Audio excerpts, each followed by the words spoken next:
ಕರ್ನಾಟಕ ರಾಜ್ಯದ ಬಹುಜನ ಸಮಾಜ ಪಕ್ಷದ ರಾಜ್ಯ ಪ್ರಧಾನ ಕಾರ್ಯದರ್ಶಿಗಳಾದಂಥ ಸನ್ಮಾನ್ಯ ಹಾರ್ಮೋನಿಯಂ ಸರ್ ಈ ಸಂದರ್ಭದಲ್ಲಿ ಆದಷ್ಟು ಸ್ವಾಗತ. ಮತ್ತೊಬ್ಬ ರಾಜ್ಯ ಪ್ರಧಾನ ಕಾರ್ಯದರ್ಶಿಗಳು ಹೋರಾಟಗಾರರು ಸಾಹಿತಿಗಳು ಆದಂಥ ಆರ್ ಮಹೇಶ್ ಅವರು ಈ ಸಂದರ್ಭದಲ್ಲಿ ಆದಂಥ ಸ್ವಾಗತ.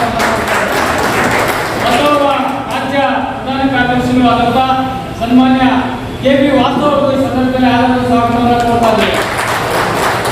ಮತ್ತೊಬ್ಬ ರಾಜ್ಯ ಪ್ರಧಾನ ಕಾರ್ಯದರ್ಶಿಗಳಾದಂಥ ನಮ್ಮ ಮೇಡಮ್ ಅವರಿಗೆ ರೇವತಿ ರಾಜ್ ಮೇಡಮ್ ಅವರು ಈ ಸಂದರ್ಭದಲ್ಲಿ ಆದಂಥ ಸ್ವಾಗತ. ಅದೇ ರೀತಿಯಾಗಿ ರಾಜ್ಯ ಕಾರ್ಯದರ್ಶಿಗಳಾದಂಥ ಅಶೋಕ್ ಚಕ್ರವರ್ತಿ ಈ ಸಂದರ್ಭದಲ್ಲಿ ಆದಂಥ ಈ ತುರ್ತು ಸಭೆಯಲ್ಲಿ ಬೆಂಗಳೂರು ಜಿಲ್ಲೆಯ ಮತ್ತು ಗ್ರಾಮಾಂತರ ಜಿಲ್ಲೆಯ ರಾಮನಗರ ಜಿಲ್ಲೆಯ ಎಲ್ಲ ಜಿಲ್ಲಾ ಅಧ್ಯಕ್ಷರುಗಳಿಗೂ ಉಸ್ತುವಾರಿಗಳಿಗೂ ಪದಾಧಿಕಾರಿಗಳು ಎಲ್ಲರಿಗೂ ಕೂಡ ಈ ತುರ್ತು ಸಭೆಯಲ್ಲಿ ಬಂದಿರತಕ್ಕಂಥ ನಿಮ್ಮೆಲ್ಲರಿಗೂ ದೀರ್ಘ ಸ್ವಾಗತವನ್ನು ಕೊಡ್ತೇನೆ.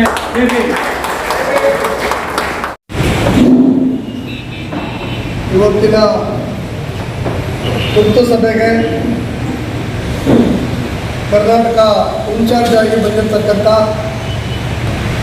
ಮತ್ತು ಉಸ್ತುವಾರಿಗಳಾದಂಥ ರಾಮಲಿಂಗ, ಅದೇ ಥರ ಯುವ ನಾಯಕರು 6-7 ರಾಜ್ಯದ ಉಸ್ತುವಾರಿ ಇರ್ತಕ್ಕಂಥ ನಿತೀಶ್ ಸಿಂಗರಾಜ್ ಅವರೇ, ನಮ್ಮ ಹಿರಿಯ ನಾಯಕರು ಉಸ್ತುವಾರಿ ಕರ್ನಾಟಕ ಉಸ್ತುವಾರಿ ನಾಯಕರಾದಂಥ ಎಂ ಗೋಪಿನಾಥ್ಜಿ ಅವರೇ, ಮತ್ತೊಬ್ಬ ಕೋಆರ್ಡಿನೇಟರ್ ಆದಂಥ ಕೃಷ್ಣಮೂರ್ತಿ ಅವರೇ, ಉಪಾಧ್ಯಕ್ಷರು ಆದಂಥ ಗಂಗಾಧರ ಬಹುಜನರವರೇ, ಮತ್ತೊಬ್ಬ ಹಿರಿಯ ನಾಯಕರು ಪ್ರಧಾನ ಕಾರ್ಯದರ್ಶಿ ಹಾರ್ಮೋನಿಯಪ್ಪನವರೇ, ಪ್ರಧಾನ ಕಾರ್ಯದರ್ಶಿ ವಾಸು ಅವರೇ, ಆರ್ ಮಹೇಶ್ವರವರೇ, ರೇವತಿರಾಜ್ ಅವರೇ, ಚಿನ್ನಪ್ಪ ಅಂಗಡಿ ಅವರೇ, ಅವರು, ಅಶೋಕ್ ಅವರೇ, ಮತ್ತು ಕಾರ್ಯಕ್ರಮದಲ್ಲಿ ತುರ್ತು ಸಭೆಗೆ ಆಚರಿಸ್ತಕ್ಕಂಥ ನಮ್ಮ ಏನು ಇವತ್ತು ಬೆಂಗಳೂರು ನಾರ್ತು ಸೌತು ಸೆಂಟ್ರಲ್ ಇಂದ ಬಂದಿರತಕ್ಕಂಥ ಅಧ್ಯಕ್ಷರುಗಳೇ, ಕೋಆರ್ಡಿನೇಟರ್ಗಳೇ, ಅದೇ ಥರ ಈ ಕಾರ್ಯಕ್ರಮದಲ್ಲಿ ಪದಾಧಿಕಾರಿಗಳು ಮಾತ್ರ ಇವತ್ತು ನಾವು ಕರೆದಿದ್ದೀವಿ. ಇವತ್ತು ಅವರು ಆಂಧ್ರ ಪ್ರದೇಶದ ಮೀಟಿಂಗನ್ನು ಮುಗಿಸ್ಕೊಂಡು ಕರ್ನಾಟಕದ ಮೇಲೆ ಬಂದು ಹೀಗೆ ಹೋಗಬೇಕು, ಆ ಕಾರಣದಿಂದ ಒಂದು ಎಮರ್ಜೆನ್ಸಿಯ ಸಭೆಯನ್ನು ಕರೆಯಬೇಕು ಅಂತ ಹೇಳಿದ್ರಿಂದ ಈ ಸಭೆಯನ್ನು ನಾವು ಕರೆದಿದ್ದೀವಿ.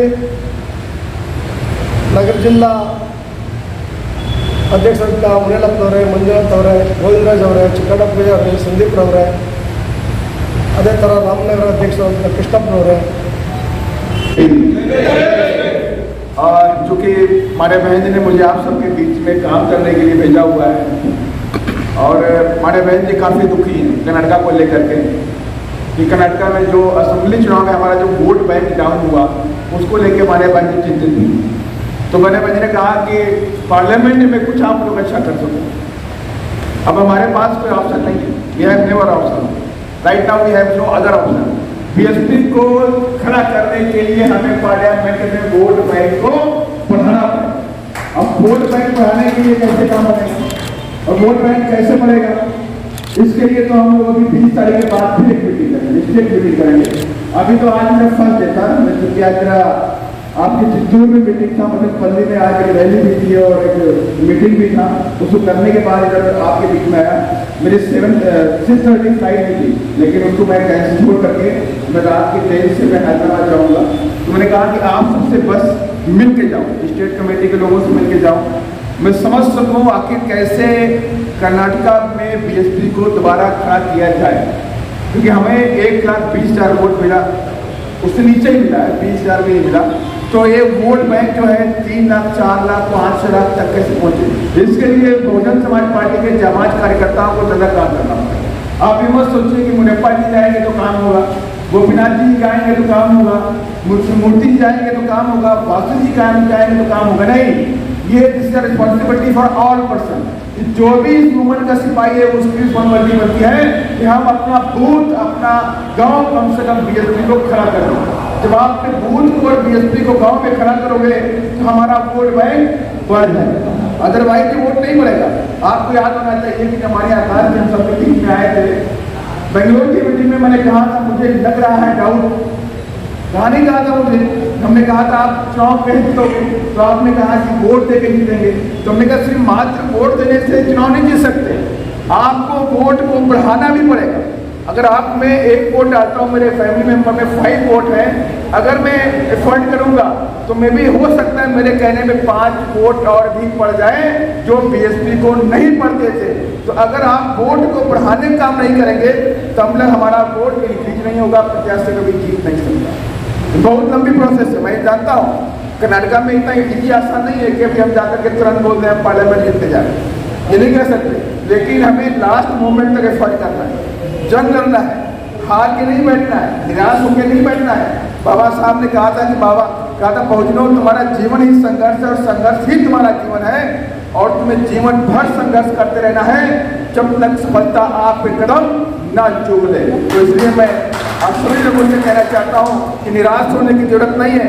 राजनीति में उतार चढ़ाव हमेशा आते रहते, ये मत सोचिए कि हम उधर हार गए, यूपी में हार गए, नॉर्थ इंडिया में कई सारे स्टेट में हमारा रिजल्ट नहीं आया, तो उसके मतलब ये नहीं हो गया कि साउथ इंडिया वाले चुपचाप बैठे। उनको इंस्पिरेशन लेनी चाहिए कि अगर नॉर्थ इंडिया में रिजल्ट नहीं आया है तो हम कुछ करके दिखाएंगे और साउथ इंडिया के अंदर बीएसपी का राइज करके दिखाएंगे। ये हमारे अंदर भावना होनी चाहिए। जब ये हमारे अंदर होगी तब जाके बात बनने वाली है।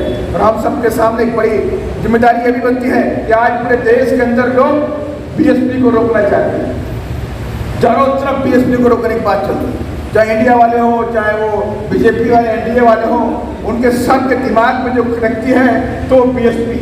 उनको डर लगता है कि बीएसपी अगर पावर में आ गई तो इस देश के अंदर अम्बेडकरवाद जिंदा हो जाएगा, इस देश के अंदर बौद्ध जिंदा हो जाएंगे, इस देश के अंदर फूले जिंदा हो जाएंगे, इस देश के अंदर कांशीराम साहब फिर से आ जाएंगे और इस देश के अंदर छत्रपति साहू जी महाराज फिर जिंदा हो जाएंगे। ये डर उनको सताता है और इसलिए वो आए दिन ये बात बोलते रहते हैं कि हम हिंदू राष्ट्र बनाएंगे। बोलते कि नहीं बोलते हैं हम हिंदू राष्ट्र बनाएंगे, लेकिन उसकी बात को काटने के लिए कांग्रेस के अंदर हिम्मत नहीं है कि वो बोल दे कि ये देश कभी हिंदू राष्ट्र नहीं बन सकता है। ये देश संविधान से चलता है, तो संविधान के अनुसार ये देश चलेगा भी और ये लोकतंत्र है, डेमोक्रेसी है और डेमोक्रेसी हमेशा जिंदा रहेगी। ये संविधान जिंदा है तब तक हम सबका मान और सम्मान जिंदा है। इसको जिंदा रखने के लिए हमारे पास एक ही काम है, हमारे पास एक ही रास्ता है कि हम अपनी पार्टी बहुजन समाज पार्टी को मजबूत कर दें। अगर बहुजन समाज पार्टी को मजबूत नहीं करेंगे तो आए आज नहीं तो कल इस संविधान को बदलने वाले हैं और इस संविधान को बदल देंगे तो आज और नहीं तो कल हम दोबारा इस देश में गुलाम बनेंगे।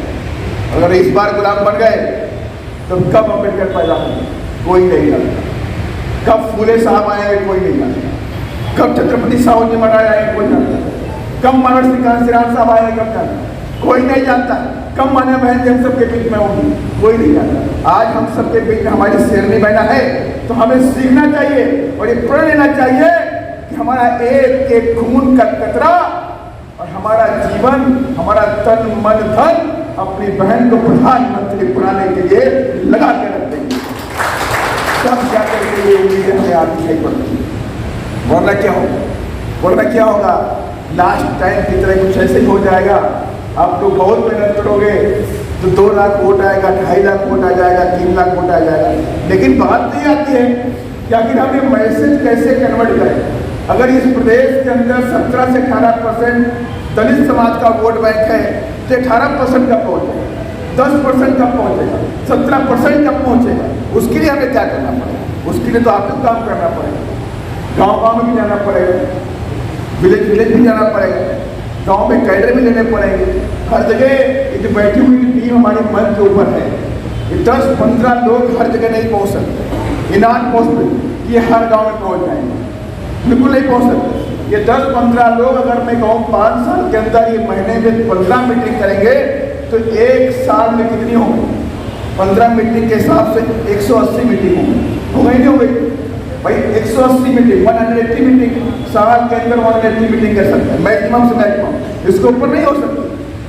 हम कुछ भी बोलते हैं कि ऐसा नहीं वैसा कर देंगे। अगर 180 मीटिंग एक बंदा करेगा तो मैं कह रहा हूँ 10 लोग बैठे हुए, तो 10 लोग बैठे हुए हैं तो कितने मीटिंग हुई, 1800 मीटिंग। 1800 मीटिंग में आप प्रदेश में सरकार नहीं बना सकते। जब तक ये 1800 मीटिंग 18,000 मीटिंग में कन्वर्ट नहीं होगी तब तक आप अपनी बीएसपी को आगे नहीं बढ़ा सकते। और 18,000 मीटिंग कैसे होगी? 18,000 मीटिंग होगी आप यहाँ पे बैठे हुए, अगर मैं कहूँ ये 100 लोग बैठे हुए हैं, ये 100 लोग बैठे हुए हैं और ये 100 लोग तय कर ले कि हम 10 मीटिंग करेंगे मंथ के अंदर, तो 100 लोग 10 मीटिंग करेंगे, कितना हो गया? 1000 मीटिंग हो गया कि नहीं हो गया? अगर ये 100 लोग तय कर लें कि मैं 100 मेंबर बैठे हुए 100 लोग ये तय कर लें कि अगर हम 100 लोग कम से कम जो 2 कांग्रेस की तरफ वोट डालता है, जो बीजेपी की तरफ वोट डालता है, जो जेडीयू की तरफ वोट डालता है, ऐसे लोगों को हम जेडीएस की तरफ उनको लोगों को ला करके हम बीएसपी से जोड़ने का काम करें। अगर 1 महीने में अगर एक परिवार को आपने जोड़ दिया तो 12 महीने में 12 परिवार जोड़, और 12 परिवार जोड़ दिए तो माने क्या हुआ? 60 वोट आपने अपने गांव देहात के अंदर बढ़ाने का काम किया। जब तक आप इस पॉलिसी पे काम नहीं करेंगे कि बहुजन समाज को जोड़ना है, बहुजन समाज को जोड़ने का काम नहीं करेंगे तब तक बात आगे नहीं बढ़ेगी। हम धीमे धीमे डाउन होते हैं। हमें लीडरशिप भी खड़ी करनी है, डिफरेंट कम्युनिटी की डिफरेंट समाज के लोगों का, जो बहुजन समाज हमारा है उस बहुजन समाज के लोगों की राजनीति के लिए, उनको दिखाने के लिए, उनको आगे बढ़ाने के लिए हमें लीडरशिप को भी खड़ा करना पड़ेगा। अगर लीडरशिप नहीं खड़ा करोगे तो बात नहीं बनेगी। आप हर जगह जाके वोट नहीं मांगते, कभी कभी उसके समाज का व्यक्ति भी आगे खड़ा करना पड़ता है। ये आपका नेता है, ये आपके बीच में आया है वोट मांगने, आपको लीडर भी खड़े करने पड़ेंगे।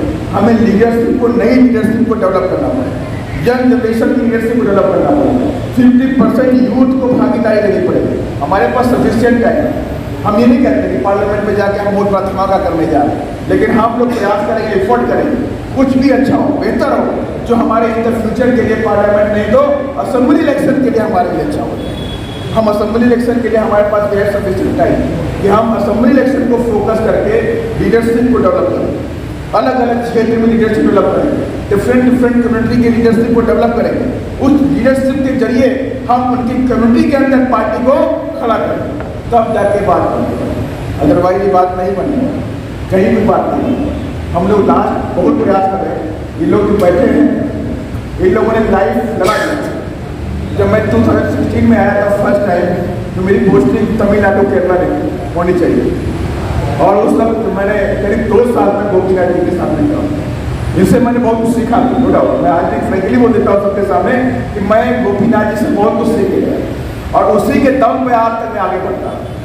ईमानदारी मैंने देखी है और ईमानदारी से मैं काम करता। कोई कुछ भी एलिगेशन लगाए, मेरे बाबू मुझे गिरा नहीं सकता, और यही मैंने मुझसे कहा था 2014 में। मैंने कहा कि राम जी गौतम।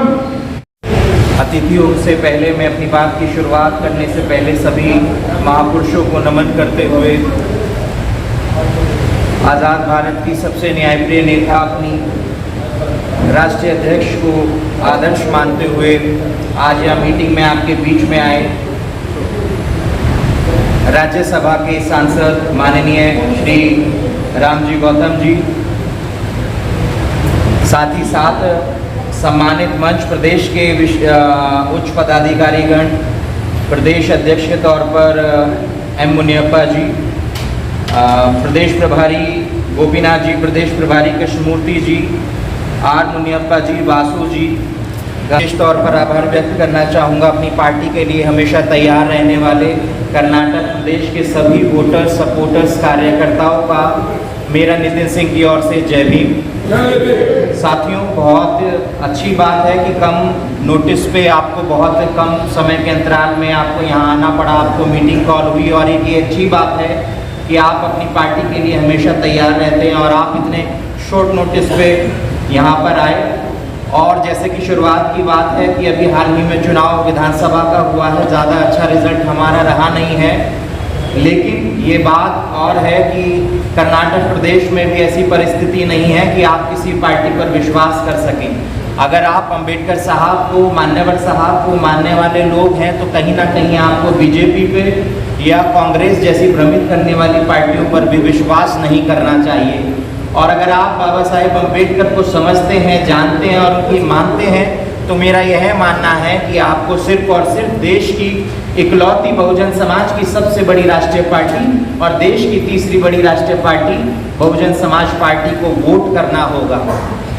आदरणीय माननीय सांसद जी ने आपके बीच में सारी बातें रखी और यह दौर शुरू होगा। अभी से, आज के दिन से यह दौर शुरू होता है कि हमारे लिए सबसे बड़ा टास्क ये होगा कि हम जल्द से जल्द मेंबर ऑफ पार्लियामेंट का जो चुनाव है उसमें अपने कैंडिडेट जीतें और कर्नाटक प्रदेश की सभी कॉन्स्टिट्यूएंसीज पे अपने कैंडिडेट्स को उतारें और ज़्यादा से ज़्यादा वोट पाकर हम यहाँ वोटों परसेंटेज बढ़ाकर इस देश में यह साबित करें कि कर्नाटक प्रदेश में भी बहुजन समाज को बनाने वाली, मानने वाली पार्टी बहुजन समाज पार्टी के मानने वाले लोग हैं, बाबा साहब के मानने वाले लोग हैं और मैं समझता हूँ हम इसमें सफल होंगे और आगे की जैसे जैसे मीटिंग होगी हम इस प्रक्रिया को आगे बढ़ाएंगे और निश्चित तौर पर आप सफलतापूर्वक अच्छे से काम करेंगे और सफल होंगे। इसी आशा उम्मीद के साथ, समय कम है, मैं अपनी बात समाप्त करता हूँ। जय भीम, जय भारत, जय भूमि।